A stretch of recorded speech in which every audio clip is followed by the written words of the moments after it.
Love in Nigeria is not a fairy tale. It is a live broadcast with commentary from people who did not audition. You meet her quietly, like something good that doesn't want to attract attention. No thunder, no prophecy, no auntie screaming it is your husband. Just two people talking and realizing, this one is different. You start small calls, chats, memes. Have you eaten becomes a full-time job. You are consistent. She is consistent. For once, life feels like it is not trying to fight you. That is when Nigeria notices you. Because joy here has a way of triggering inspections.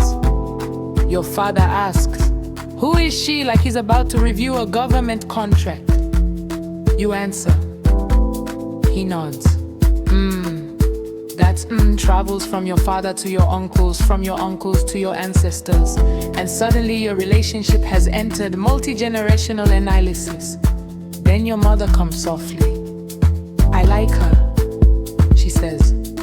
You smile. But there is always a but.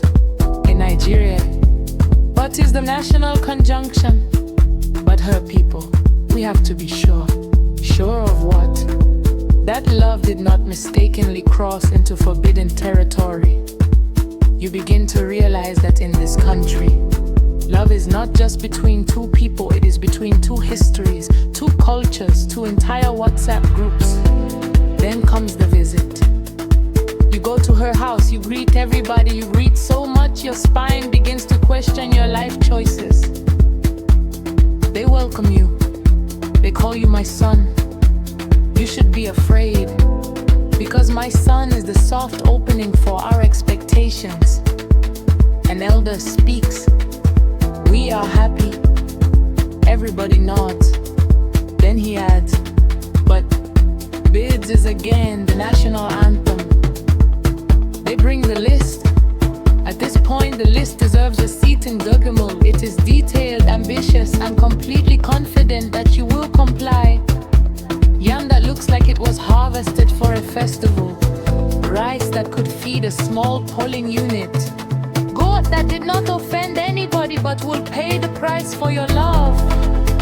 Money, carefully categorized into visible and invisible expenses. You read it and realize love has entered budget season. You look at your girlfriend later. She says it's normal. You say define normal, but you agree, because somewhere between her smile and your foolish bravery, you have decided that this is worth it.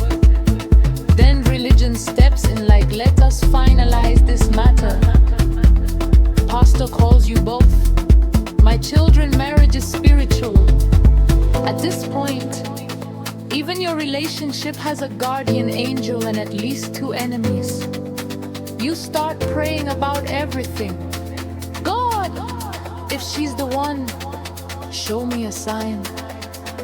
The sign comes as peace. Then comes small misunderstanding. Now you are confused again. Is it love? Is it a test? Is it network problem? You pray more. Meanwhile, politics is watching all this like a seasoned player. Because Nigeria itself is the longest relationship anybody here has ever maintained. We complain daily. We threaten to relocate. We say this country is not serious. But every morning we wake up, buy bread, argue about fuel, laugh at memes, and continue like people who are emotionally attached to suffering but refuse to maintain. Election comes. Promises fly. I will do better. I will change things. Nigerians, lovers of hope, say okay, let's try again. Because if there is one thing stronger than logic here, it is belief.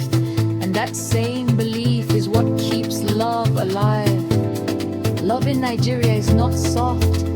It is strong like generator noise, loud, persistent, slightly stressful, but somehow comforting. It is two people sharing jokes during blackout